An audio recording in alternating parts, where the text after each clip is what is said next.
All right, Chief Meteorologist Jason Smith here with an update on the opportunity to see a comet in the western sky. And this thing has an amazing tail on it. It's about 18 million miles long. It's fairly close to the Earth, and we will see some opportunities to see it.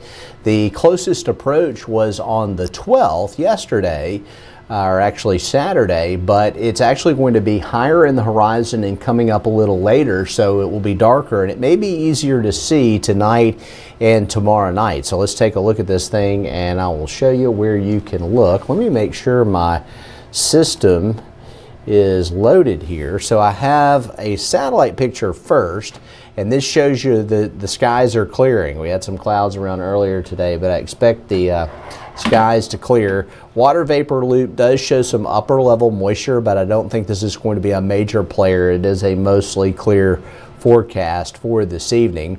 Here's a shot that came to us with a look at the system, the Comet, and there it is up full. This comes from Scott Peasant and Bay Minette, and so San Atlas. Why is it called that? Well, it was visible from an observatory in China, and so that's how it got the name San Atlas. And Atlas is one of the satellites that actually discovered this thing to begin with. And this one has a little different orbit than most comets, so it is unusual. And let's take a look at when you can see it. So it's actually going to get higher in the sky, and this is Monday the 14th, so it's going to be high enough in the sky to see. Now, what direction do you need to look? Well, you need to look to the west, and you may have, if you've got some experience looking at the skies before, if you see Venus, it is the brightest thing in the sky. It's the planet, and it's usually called the evening star, and it's very consistently showing up in the western sky. This is going to be to the right of Venus. So Venus may be the first thing you see. It's not a star, but it may be the first object visible in the sky in the evening. And if you look to the right of that and up a little bit, you'll have an opportunity to see it. You can see our panel here. I'll bring that back up full.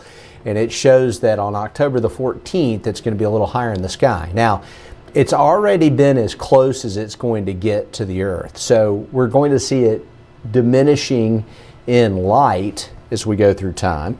However, it's going to be coming up when it's a little darker, because it's coming up a little later each night. And so last night it was at dusk. It was after the sun had set, but there was still some leftover light in the western sky.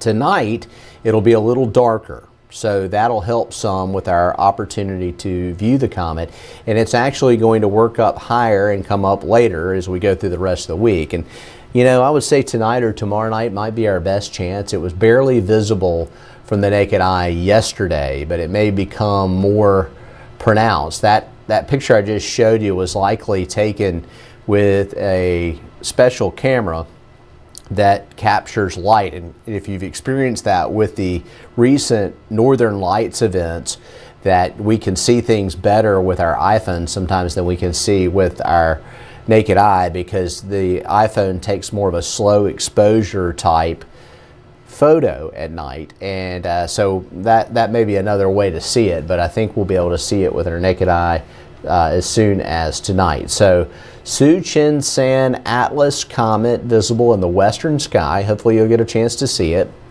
It comes up tonight. It'll be a little after sunset, a pretty good ways after sunset that you'll be able to see it, and then it's going to slip down in the sky and set. And as we go through the week, it'll be higher in the sky, but it's going to get a little dimmer. So hopefully we'll have some opportunities with all this nice fall weather we're seeing. I'll have updates on Fox 10 News as well.